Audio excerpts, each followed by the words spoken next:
noteworthy. Okay. I mean, they're all noteworthy, but it's so hard to No, they're not. It's so hard to summarize. I mean, to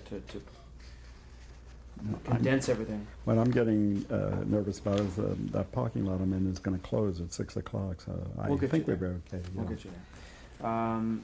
And then I'm thinking maybe adding... Some of these people we've already talked about. Yeah, but I'm thinking these 3 names might be...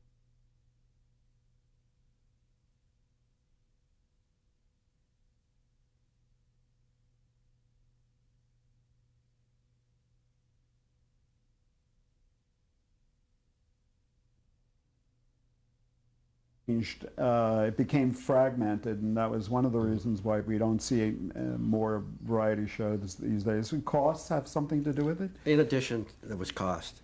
And when your audience is fragmented and your costs are rising, you're headed for disaster. Nowadays, what is a musical variety show is Bette Midler in Las Vegas concert. They can afford that, and it gets enough audience to pay for, to repay for what it costs. I don't think we'll ever see the musical variety show as we knew it in those days. Is the audience no longer interested in sketch comedy? Yes, and we have sketch comedy, but they can find it in this fragmented audience goes to Saturday Night Live or excerpts on Nick at Night. There's plenty of places for them to get their comedy. That wasn't true in the past. The only place they could get it was on the musical variety show.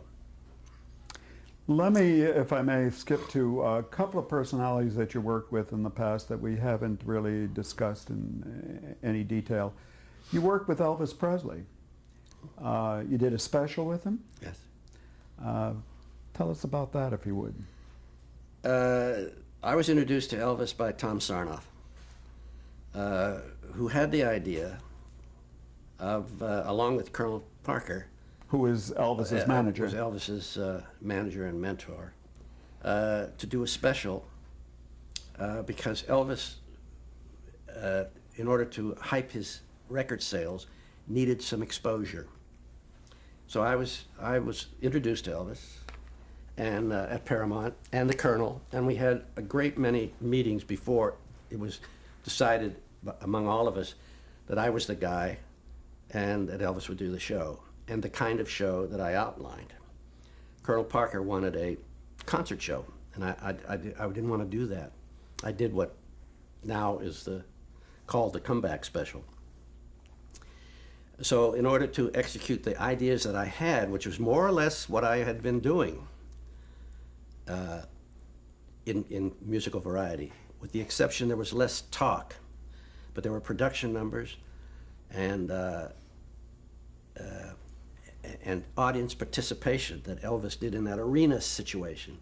In order to accomplish that, I hired Steve Binder, who was another up-and-coming creative director, and I gave him producing and directing credit.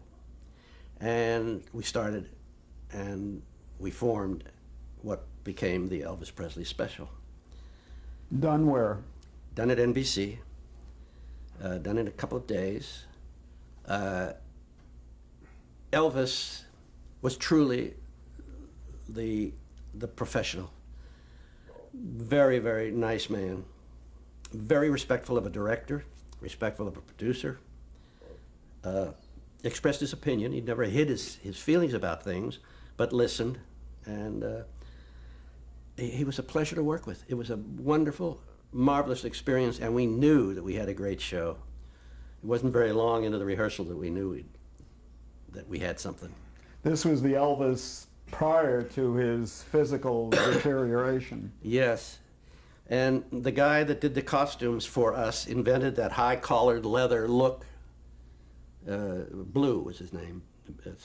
I can't forget his first name. Was Blue, B-L-E-U. Devised that kind of a costume, which Elvis wore after that, but looked like a dirigible in the following special, in the same type of costume. Right.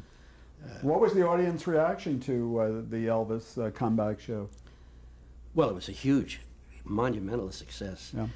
very funny thing happened on that show. If you recall, there was an arena where he sang right up on the stage among the audience, which I always like to do those kind of things.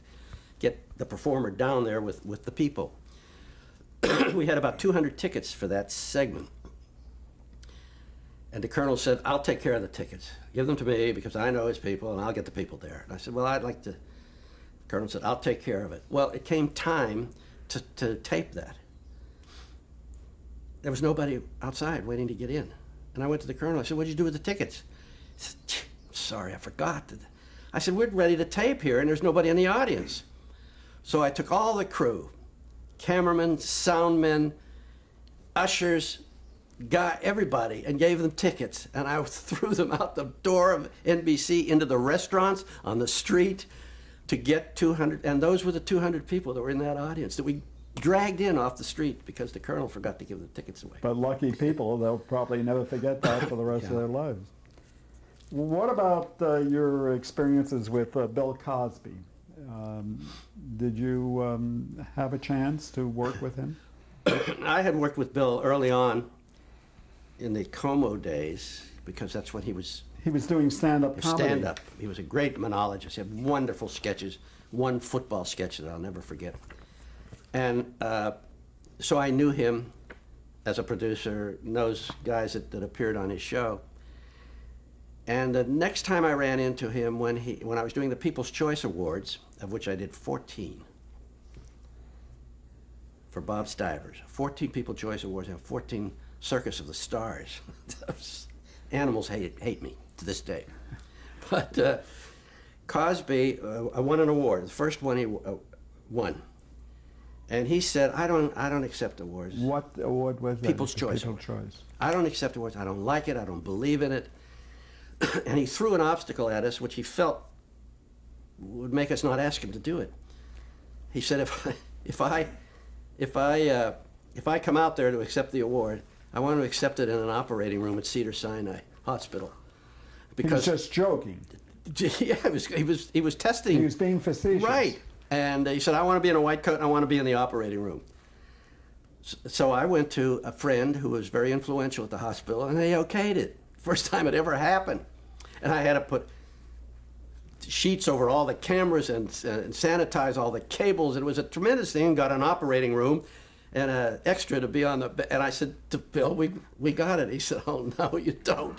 I said, yeah, we're ready to go. So he flew out, and I think there's a picture of it in my collection of Walter Miller, the director, Army Archard, who was the MC, and Bill, all in the wardrobe. And Army came into the operating room as Huxtable, was that his name? Yes. Is operating, and Army taps him on the shoulder, and he turns around, and Army said, I have to tell you, you won a People's Choice Awards. So Bill turned to the guy on the operating table and said, excuse me, but I'll be right with you, and accepted his award. And it was a great moment. The audience ate that up. I love it. Yeah. I noticed you mentioned your collection of photographs. I noticed a framed photograph of Bing Crosby. What was your relationship with Bing? He became my friend. As a result of what? As a result of the show. I only met him through the show. Which show are we talking about The now? Bing Crosby Christmas. There were 10 Bing Crosby Christmas specials, of which there were 12. I did 10 of the 12. One Dwight and Gary did in London, and I forget where the other one was. And he just enjoyed working with me, and I enjoyed him. I loved the way he was with his family. I saw those children grow in 10 years.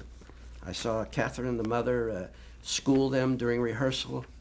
I saw his willingness to try to do different things that he normally didn't do. He was a stand-up singer, but he did drama on the show.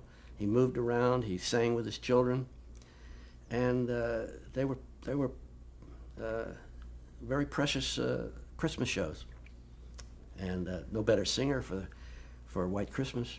We did White Christmas on all 10 shows and made a montage of it, and the children grew as the song progressed. It was one of the delightful moments of the last one I did with him. Now, not every performer that you worked with became your personal friend as a result of that. But in Crosby's case, you did maintain a relationship with him. Yes. The first year that I worked with him, you know, Bing then smoked a pipe. And I saw in front of him at the table when we were reading a tobacco pouch. It was the ugliest tobacco pouch I have ever seen in my life. It looked like a drowned muskrat. So I said to my assistant, during the lunch break, I want you to go out, I want you to go to Dunhill's. You got 1 hour. I want the finest tobacco pouch you can get with his initials, and I want it back here by the time we're ready to go. Sure enough, he was back, and in front of Bing was this box. Now we're ready to continue the reading. Bing opens it up, and he sees the tobacco pouch. Thanks, nice working with you, whatever I said, Bob. And he put the cover back on the box. He said, come here. He took me over to the corner. He said, don't ever buy me anything. He said, you know what I have to do now? I have to call my secretary. I have to dictate a thank you note. I don't know your address. I'll have to call your office. This will go on forever. And then I'll have to give you a gift. Don't give me a gift, ever. So later on, a couple years later, I was up in Hillsborough at his home. And he reminded me of that. And he said, come here, I want to show you something. I went down to the cellar of his home. The cellar of his home looked like Circuit City. Boxes of video. Electronics. And he said, see all this? I haven't opened it, and I won't open it. I saw one that had Nick Vanoff there. He said, look, Nick Vanoff gave me a video recorder. I don't want to open it because then I have to thank him. He didn't want to thank anybody. And he had all these things in his cellar. But he was great. Did you ever want to work with an actor, an actress, a performer, and never really get the chance? Did you try sometime to create a show for somebody and it just didn't work out? No, I must say that I've worked for most everybody that I ever thought I would work with or wanted to work with, and can I tell you another Bing Crosby story? Sure. Bing was colorblind, but really colorblind. You know, there's different stages of colorblind. And he said to me one time, do you want to go to the track? We'll go. Now, most guys, when they go to the track, they have the driver, they have a guy, a guard. Bing's got this old Toyota, just him in the car and me. And we're driving along, and we come to the stoplight. And I said, Bing, how do you know when to stop? He says, Bob, it's simple. He says, when the top is on, that means it's green. When the bottom is on, no, wait a minute. When the bottom is on, when the top is, the middle one, I said, let me out of the car, Bing. If you don't know which one it is, I don't want to be driving with you. But he would get on the stage with a blue sock and a white sock, and he really was. And of course, he was one of the founders of the Del Mar racetrack. Yes, yeah. So anyway, you were thinking about perhaps somebody you might have wanted to work with but never got the chance, but you're saying that never really was the case. Well, one of the guys I wanted to work with was Muhammad Ali, and I finally did. That was a show that I owned. I did a Muhammad Ali variety special. That was the most fun I ever had in my life. Was he really talented as a... There was nothing that... It was all natural. There was nothing that Ali wanted to do that he didn't do well, you know. I went to Chicago to visit him, to tell him what we were going to do on the show, and my instinct told me to get a leather-bound book with his name on it, with a script, and present it to him at his office, which I did, and he carried that script around for 2 weeks. He just loved that. He was a great prankster. He was so funny. He was so good. And he was wonderful. The show is an obscure show. It should be replayed because Howard Cosell is on it, and Martha Washington, Dinah Washington, and he even boxes on it with Ellis. He was a sparring partner. Jimmy Ellis. Jimmy Ellis. You mentioned previously that the Julie Andrews special was one of the highlights of your career, maybe the highlight. Was there something else that sticks out in your memory as a particular highlight? Well, I think the Oscars. I think the Oscars for a live, event or that kind of a producer director that I was would be the ultimate of any of us to do the Oscars. Because of the audience? The prestige and the people you're working with. And, yeah. Were there any regrets as you look back over your career? Well, my only regret is I functioned in an age where the producer didn't own his show. And as a result, I don't have any residual value in most of the things I've done. But most of the things you did were not necessarily repeatable in great numbers. A lot of them, but a lot of them were. A lot of them were. Isn't that another reason why variety is not in the forefront today? The repeatability of variety has never been proven. Well, one of the reasons why it's not repeatable is because of the musicians' union. With all due respects, and I belong to the musicians' union, but they will not waive their fees. So when you put a show together to replay it, you can't afford to do any of the music.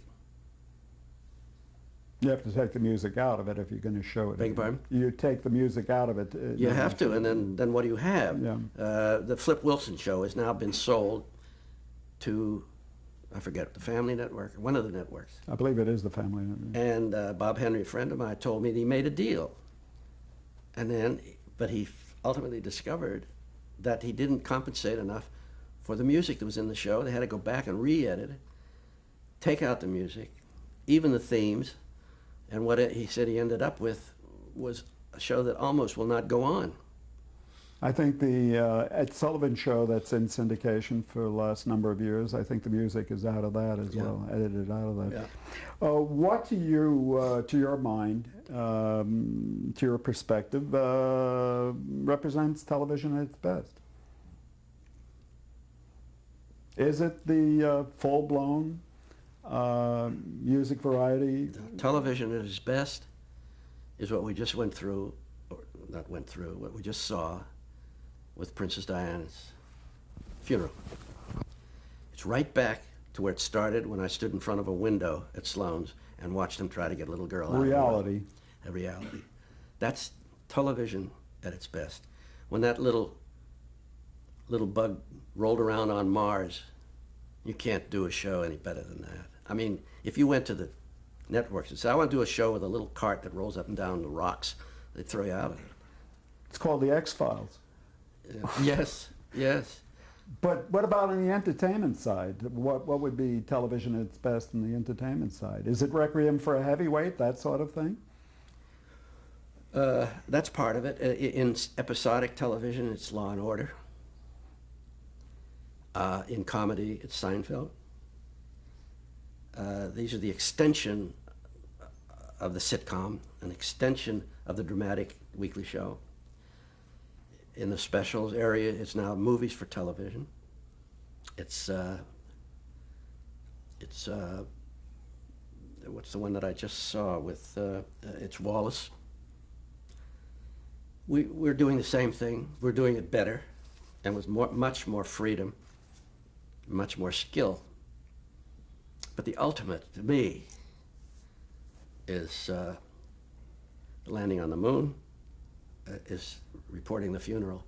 I mean, how can you compare seeing millions and millions of people teary-eyed and all over the world in one television show, if you will. I don't like to call it a show, but a television moment. Experience. Experience. Yeah. Thank you very much. It's exactly what it is. What constitutes Bob Finkel at his peak? What would you say was when you were at the top of your game? I didn't know it. But looking back? Looking back, I didn't know that I was at the top of my peak. I was just enjoying myself. But among your achievements, would you say the Julie Andrews show is the... That's your question.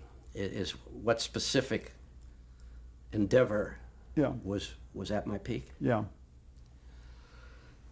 No. Well, you brought all your experience and all your skills into one package. very difficult for me to answer that question because I brought together certain skills in order to do a Macmillan and Wife, as I did to do an Emmy, as I did to do a Bing Crosby special. I don't remember of doing one particular thing which called upon everything that I knew how to do. I don't know if I'm avoiding your question or if No, you I know it's a understand what I'm difficult saying. one to answer. Yeah. I was never introspective about the business. All I can say about what I have done is that I just had the time of my life. I enjoyed every minute of it. I was most grateful for being able to be in it and be involved in it, and to have built up a world around me that is amazing. I mean, if we have an opportunity, I never could throw anything away, and I just have volume after volume of the people that I could pick up a phone and call again. You know. Well, what if you hadn't gotten into television? What if you hadn't gotten into the entertainment industry? What would you have done, do you think? Probably been an all-state insurance salesman. Really? And not a bad one at that. If I hadn't gotten into it, now looking back, I would like to have been a lawyer. But I didn't know about that then. But I think lawyering today is being a producer and a director. I think I could do that pretty well. You've seen a lot of the evolution of television. Where do you think television is going? Is television, as we know it, still got the long life ahead of it? Or are we going to be watching it on a computer screen? We're on the threshold of a tremendous, in my view, changes. And in my lifetime, I think what will happen is, if I wanted to do a movie, what so-called movie for television, I wanted to produce that. I would go to Coca-Cola and I say, I have an idea for a movie. It's going to be about Wallace. Would you like to produce it? I say, yeah, that's a good idea. How much will it cost? $8 million. Fine. Cast it. Now we have it. Now Coca-Cola takes a big ad out in the paper. It says, on Tuesday night, Coca-Cola is presenting Wallace with John Frankenheimer on channel 122. Tune in. I don't have any network. There's no agency, and it's on your television screen, which is also your computer screen. So I see, in a sense, the demise of the network as being the protagonist. You don't need them. You don't need them today. You can look what's happening with HBO. It's starting to eat up the awards. I don't think we'll ever do without free television, but I think we're going to go a step beyond. And you're going to, if you're in the business, you're going to go to certain people. You're going to go to General Electric and say, let's do this, and they'll say, fine, and you'll do it. And I think that's what's going to. Are you sorry that we don't have single sponsorship shows very much anymore? Yes, I do. think that was a good environment in which to work? Yes, because he had a relationship, a wonderful relationship with the so-called boss, and you knew why he wanted certain things done. It was very explicit because of the nature of his product. I don't know what the networks expect of one today. I mean, it's so demographically split up. And I cannot tolerate the way the credits are at the end, which is just abominable to me. It's splitting the screen and announcing a new show over the voiceover, over the voice, over the end of the show that you want to hear, as well as the credits of the people that have just finished doing it. We're just being terribly taken advantage of, and I despise what is it when you have so many producers on a show, proliferation of credits. I mean, a half-hour show, the new one, I saw Tom Arnold the other night, had 8 producers. Well, even if each one of them had a sentence to say, it'd be more time than they had for rehearsal. These are the things. It's not an answer to your question. The answer to your question is what I said. We're on the edge of some new method of putting on a television show. And that is your show with the guy you want to represent it, to the channel you want it on, and to the paper that advertises it, and to the hope that a lot of people will watch it. At the risk of injecting a morbid note, a very fine actor, Burgess Meredith, died today.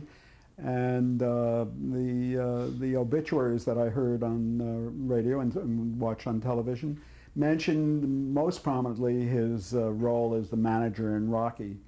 I remember Burgess Meredith more from his wonderful performance in Of Mice and Men and in Midsummer Night's Dream. And High Tor. High Tor, yes. So, and I'm sure he would not be happy with being most remembered for Rocky. How would you like to be remembered?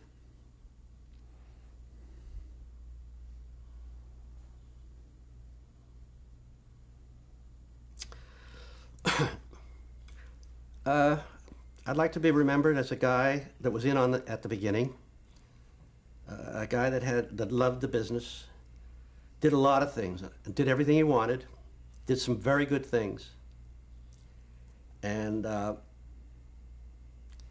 ended up being a nice guy and being liked by the people he worked with. That's paramount in my life, is being appreciated and liked by the people that I work with. That's kind of a too big of an answer. I can't put it in one sentence. Or as W.C. Fields said, I'd like to be remembered as a guy that will not be buried in Philadelphia. I like to think of you as somebody who brought a lot of good, clean, pure entertainment to the American public. May I use that? I'm going to ask you as a final area of questions, if I may, and this is difficult, I know, but if in one word or one sentence or very briefly, describe various people that you came across during your career. Some you have mentioned previously, and so I'm going to pass over some of the ones that I have on my list. But Dean Martin, did you ever work? Yes, of course you did work with Dean Martin. Fun-filled. Ed Simmons? Talented writer. Did you ever have a relationship, interact with David Sarnoff? Yes. And your description? He had an eye on the future. Futurist? Yes. I sat in his office while he told me what was going to happen to television, and indeed it did. Judy Garland? Puzzling. In what way? I didn't know what she was going to do next. I couldn't put my finger on how she was going to react. Hubble Robinson? We should explain that Hubble Robinson was the programming executive at CBS in the early days. Inventive. A gentleman? Oh, yes. Fine character actor Charlie Ruggles? Warm and talented. A fellow producer director Sheldon Leonard? Brilliant producer. We have to pause here. Just a few more on this list.